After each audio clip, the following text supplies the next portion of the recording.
तेरी औकात में रह के बात कर रणवीर। 2 करोड़ यानी माता की कीमत लगाया तू। आप गुप्त जगह को हमारे इस्लाम में रहम कहा जाता है, तुमने उसको गाली में तब्दील कर दिया। कल का बचकाना है तू। तेरी बातों को 7 मिलियन लोग देखे या 17 मिलियंस, इतना मारेंगे ना तेरा ये पॉडकास्ट, तेरा ये चैनल, ये तेरा कॉमेडी शो तू मातम में बदल जाएगा। तुझे लाइफ पे आना पड़ेगा। हिंदुस्तान के माता पिता की तरफ से मानहानि का दावा ठोकूंगा। आप कॉमेडी को किस एंगल से देखते हैं? कॉमेडी अगर आपको जब तक हंसाती है तब तक बेटर है। और कॉमेडी जब एक मजाक करते हो आप चार दोस्तों में, जब चार दोस्तों में एक दोस्त का अपमान होता है तो वो कॉमेडी दुश्मनी में बदल जाती, मजाक नफरत में तब्दील होती। तो फर्क इतना है कि आपने किस कॉमेडी को अंजाम दिया है और किस कॉमेडी को देखा।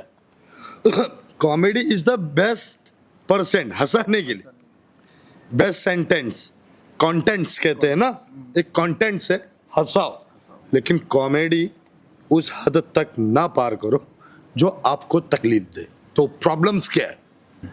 अभी इंडियाज गॉट टैलेंट एक शो चल रहा है जिसमें कंट्रोवर्सी बाहर निकल के आई है। उस शो में पेरेंट्स को लेके कुछ भद्दे कमेंट किए गए कि अगर मैं आपको इतने पैसे दूंगा 2 करोड़ रुपए तो आपको अपने पेरेंट्स के साथ ना होगा, क्या आप उसे एंजॉय करोगे अगर मैं आपको पैसे देता हूँ? इस टाइप के कुछ कमेंट पास किए गए।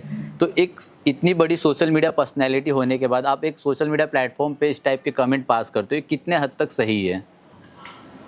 देखिए मैं एक चीज कहना चाहूंगा। एक किसने बोला था लैंग्वेज? रणवीर। मैं रणवीर को इनडायरेक्ट ये कहना चाहूंगा कि आपको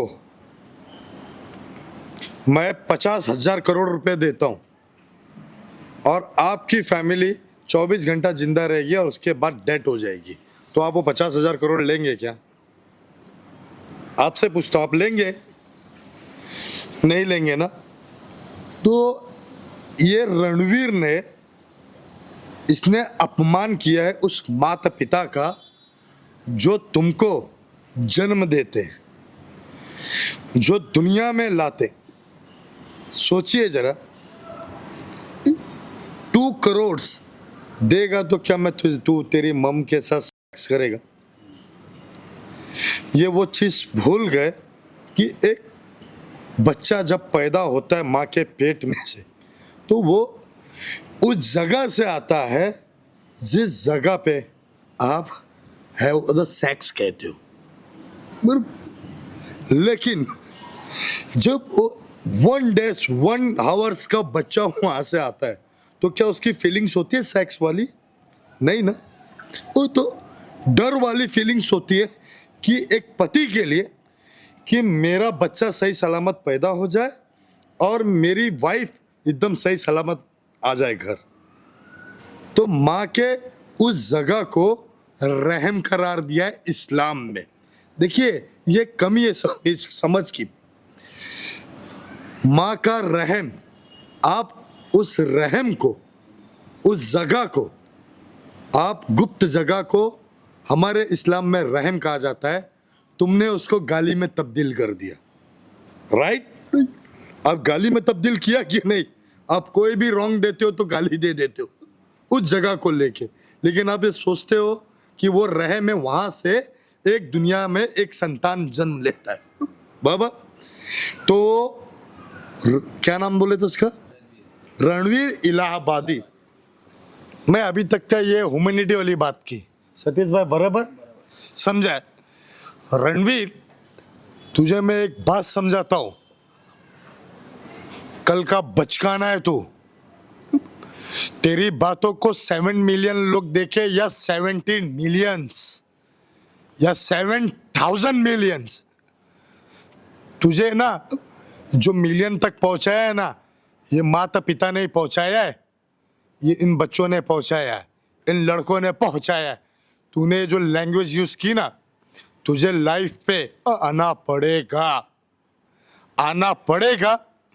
इंडियन पेरेंट्स, वर्ल्ड्स पेरेंट्स, माता पिता, दंपत्ति से तुझे मुआफ़ी मांगनी पड़ेगी कि मैं मेरे इस लैंग्वेज को, इस अल्फाज को वापस लेता हूँ, वरना national security and anti corruption crime preventive brigade से मैं नदीम खान इस वोट पे मैं तुझ पे हिंदुस्तान के माता पिता की तरफ से मानहानि का दावा ठोकूंगा और इनका अपमान का दावा कि ऐसे लैंग्वेज को यूज किया। एक माता पिता को उसने बाजारों की गिनती में लिया। 2 करोड़ यानी माता पिता की माता की कीमत लगाया तू। तुम इस धरती को माता कहते हो ना? कहते हो कि नहीं? आपकी लैंग्वेज में आप इस धरती को माता कहते हो, तो जन्म देने वाली माँ को, जन्म माँ को तुमने करने की बाजारू बना दिया। आ? तेरी औकात में रह के बात कर रणवीर। इतना मारेंगे ना, कसम खुदा की, इतना मारेंगे ना, तेरा ये पॉडकास्ट, तेरा ये चैनल, ये तेरा कॉमेडी शो मातम में बदल जाएगा। बाबा खान सिर्फ बोलता नहीं है, बाबा खान फाड़ता भी है, समझा? औकात मेरे, सॉरी बोल। मैं इसका खंडन करता हूं। मैं Maharashtra police, Maharashtra IG, Mumbai police, Mumbai CP, मैं इनसे गुहार लगाता हूं, हाथ जोड़ के निवेदन करता हूं, हम अगर अब सब कहते हैं तो हम पे केस बनना चाहिए। इसने हिंदुस्तान की नहीं, पूरे ब्रह्मांड की मां का अपमान किया है। इस चैनल पे अगर इसके फॉलोवर ने इनको अनफॉलो नहीं किया तो तुम तुम्हारी मां को गाली दे रहे हो, तुम तुम्हारी मां का अपमान कर रहे हो। इसके चैनल का, इसके उस कॉमेडी शो का अगर आपने सपोर्ट किया डेमोक्रेसी के नाम पे और एक कॉमेडी के नाम पे, तो आप अपनी मां की बेइज्जती कर रहे हो, ऐसे सड़े हुए को फॉलो करके बढ़ावा दे रहे हो। मैं तो आघात छेड़ दिया, और मैं मेरे ओम प्रकाश मिश्रा जी जो हमारे चीफ और हाई कोर्ट के एडवोकेट है, मैं कल का कल उस पे मानहानि का दावा ठोकूंगा और एप्लीकेशन ठोकता हूं। कल का कल एप्लीकेशन तैयार हो जाएगा।